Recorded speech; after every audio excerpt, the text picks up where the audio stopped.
আমার প্রিয় ভাইরা, ধীরস্থিরভাবে কোরআন তেলাওয়াত করুন, তাড়াহুড়ো করে নয়। আনাস রাদিয়াল্লাহু তাআলা আনহু বলতেন, রুব্বা কারি লিল কোরআন ওয়াল কোরআন ইয়ালআনহু। কোরআনের অনেক কারি আছে যারা কোরআন পড়ে কিন্তু সওয়াব পায় না, বরং আল্লাহর কোরআন তার বিরুদ্ধে আল্লাহর দরবারে নালিশ করে আর লানত করতে থাকে। আমরা কি ওই রকম কোরআনের তেলাওয়াতকারী হতে চাই? না। ধীরস্থিরভাবে ওয়ারাত্তিলিল কোরআন তারতিলা, তারতিলের সাথে পড়বেন।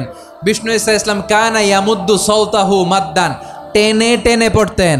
আলহামদুলিল্লাহি রাব্বিল আলামিন আর রহমানির রহিম মালিকি ইয়াউমিদ্দিন ইয়্যাকা না'বুদু ওয়া ইয়্যাকা নাস্তাঈন ইহদিনাস সিরাতাল মুস্তাকিম সিরাতাল লাযীনা আন'আমতা আলাইহিম গায়রিল মাগদুবি আলাইহিম ওয়ালাদ-দাল্লিন। কানা ইয়ামুদ্দু সাওতাহু মাদ্দান, টেনে টেনে পড়তেন। ওয়া কানা ইউকাত্তিউ আয়াতান আয়াতান, প্রত্যেক আয়াত পড়ে পড়ে তিনি থামতেন। এভাবে কোরআন পড়তে হবে। আমাদের অনেক মা বোনেরা ওনারা কোরআন খতম করতে যে এমনভাবে তেলাওয়াত করেন, কোরআন তেলাওয়াতের আদব আর অবশিষ্ট থাকে না। আমরা তারতিলের সাথে তেলাওয়াত করব, যেমনটি আমি পড়ে শোনালাম। বিষ্ণু ঈসা ইসলাম প্রতি আয়াত শেষে থামতেন, টেনে টেনে পড়তেন, তারতিলের সাথে পড়তেন, সুর করে পড়তেন। মান লাম ইয়াতাগান্না বিল কোরআন ফালাইসা মিন্না, যে সুর করে কোরআন পড়ে না সে আমার উম্মত হতে পারে। জাইয়িনুল কোরআন বিআসওয়াতিকুম, বিষ্ণু বলেন সুর করে কোরআন পড়বা। অনেকে কোরআনের খতম তুলবার জন্য কোরআনরে একেবারে খতম করে দেয় না। আপনি ধীরস্থিরভাবে পড়ে যদি খতম দিতে পারেন মাশাআল্লাহ, না পারলে যতটুকু পারেন পড়বেন। এরপর অনুবাদ পড়ার চেষ্টা করবেন, তাফসির পড়ার চেষ্টা করবেন। যে কোনো ধরনের ভালো অনুবাদ আপনারা পড়বেন, তাফসির পড়বেন। আমরা কোরআনময় করতে চাই। খতম কোরআনে রমাদানের এক খতম দেওয়ার একটা সহজ পদ্ধতি হচ্ছে রমাদানের প্রতি নামাজের পরে 4 পৃষ্ঠা। প্রতি নামাজের পরে কয় পৃষ্ঠা? 4 পৃষ্ঠা। তাহলে 5 ওয়াক্তে 4 পাঁচা 20 পৃষ্ঠা। হেফজে কোরআনগুলো 20 পৃষ্ঠা এক পারা। এভাবে 30 দিনে আপনার এক খতম হয়ে যাবে। আমরা যেন তারতিলের সাথে বিশুদ্ধভাবে কোরআন তেলাওয়াত করতে পারি। আল্লাহ তৌফিক দান করুক। পড়ে না আমিন। 2 নাম্বার করণীয়, ধীরস্থিরভাবে তারাবির সালাতগুলো যেন আমরা আদায় করি। তাড়াহুড়ো করবেন না, আল্লাহর ওয়াস্তে তাড়াহুড়ো করবেন না, তাহলে কোরআন আমাদের জন্য বদদোয়া করবে। তারাবির নামাজ সালাতুত তারাবিহ মানে বিশ্রামের নামাজ, আর আমরা পড়ি সালাতুল কিতার, রেলগাড়ির মতো নামাজ। আপনি আস্তে আস্তে পড়েন, তারতিলের সাথে পড়েন, ধীরস্থিরভাবে তারাবির সালাত পড়বেন। সারা বছর এই সুযোগ হয় না দাঁড়িয়ে কোরআন শোনার, এরকম আয়োজন ব্যবস্থাপনা সারা বছর আর আমরা পাই বলেন তো না। তারাবির সালাতের রাকাত বিতর্ক এড়িয়ে চলুন। রাকাত নিয়ে বিতর্ক করবেন না। 8 রাকাত 20 রাকাত নিয়ে যে মারামারি এই দেশে, এটা শয়তানের ফন্দি। চিল্লায় বলেন এটা কার ফন্দি? আমরা 20 রাকাত পড়ি, আপনারা হয়তো 8 রাকাত পড়েন, কোনো অসুবিধা নাই।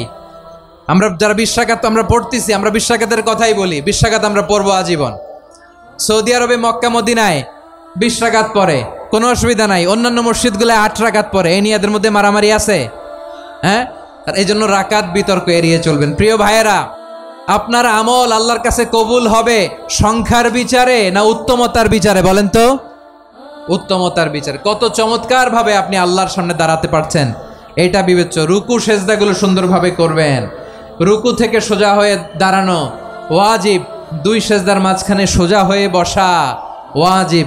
এই তা'দিলুল আরকান বাদ দিলে হানাফি মাযহাব মতে সৌ সেজদা দিতে হবে, অন্য মাযহাব মতে নামাজই হবে না আপনার। এই জন্য ধীরস্থিরভাবে তারাবির সালাত যেন আমরা আদায় করি। পারা যাবে তো ইনশাআল্লাহ। 3 নাম্বার, তাহাজ্জুদের সালাত আদায় করুন। বছরের অন্য সময় উঠতে পারি না, অনেকে বলে হুজুর উঠতে পারি না, কিন্তু রমাদানে সাহারি খাওয়ার জন্য তো ওঠাই লাগে। কি বলেন? আল্লাহর হাবিব বলেন তাসাহহারু ফা ইন্না ফিস সাহুরি বারাকা, তোমরা সাহারি খেও, কেননা সাহারির ভেতরে বরকত ঢুকায় দিয়েছে কে? তো সাহারির জন্য যেহেতু উঠতেই হয়, সাহারি খাওয়ার আগে বা পরে 2 রাকাত 4 রাকাত তাহাজ্জুদ পড়া যাবে না? রব্বুল আলামিন বলেন ওয়ামিনাল লাইলি ফাতাহাজ্জাদ বিহি নাফিলাতান লাকা আসা আইয়াবা'সাকা রাব্বুকা মাকামাম মাহমুদা। ও নবী, রাতের কিছু অংশ সময় তাহাজ্জুদের সালাত আপনি আদায় করবেন, কারণ এই তাহাজ্জুদ হলো আপনার জন্য নাফিলাতাল্লাহ, অতিরিক্ত ফরজ। আপনাকে মাকামে মাহমুদে অধিষ্ঠিত করবে কে? এজন্য যারা সম্মানিত হতে চান, সম্মানের আসনে যেতে চান, তাদের জন্য তাহাজ্জুদ অবধারিত। আমরা রমজানে সাহারির আগে তাহাজ্জুদ পড়তে চাই কি চাই না? এই নামাজটারে আল্লাহ বড্ড ভালোবাসেন। কেন জানেন? কারণ গভীর ঘুমকে স্যাক্রিফাইস করে আমরা এই নামাজ পড়ি। ঘুমের আরবি জানা আছে কারো? ঘুমরে আরবিতে কি বলে? অনেকগুলো আরবি আছে। একটা আরবি হচ্ছে নআস, তন্দ্রা, তন্দ্রা, আমানাতান নআস কোরআনে এসেছে। আরেকটা আছে ঝিমুনি, ঝিমুনি, এইভাবে ঝিমুনি আসে ঘুমের আগে, এটারে বলে সিনা। এটারে কি বলে? সিনা। স্বাভাবিক ঘুমকে আরবিতে বলে নাউম। স্বাভাবিক ঘুমকে কি বলে? এই সিনা আর নাউমকে আল্লাহ এক আয়াতে এনেছেন, লা তাখুযুহু সিনাতু ওয়ালা নাউম। আল্লাহর তন্দ্রা নাই, ঘুম নাই। ঘুমের আগে যে তন্দ্রা আছে ওইটাও নাই। তাহলে নআস, সিনা, নাউম পেলাম। আরেকটা ঘুমের আরবি হচ্ছে হুজুদ। এটা মাঝরাতের ঘুম, শেষ রাতের ঘুম, যেই ঘুমটা বড্ড মজা লাগে। কাঁথা টেনে টেনে, ব্ল্যাঙ্কেট টেনে টেনে আরেকটু ঘুমাইতে মন চায়, আরেকটু, আর 1 মিনিট, আর 2 মিনিট, এরকম একটা মজার ঘুম শেষ রাতে আছে না নাই? এই শেষ রাতের ঘুম, এই হুজুদের ঘুমকে স্যাক্রিফাইস করে যেই সালাত পড়া হয়, ওই সালাতের আরবি নাম হচ্ছে সলাতুল হুজুদ বা সলাতুত তাহাজ্জুদ। চিল্লায় বলেন আল্লাহু আকবার।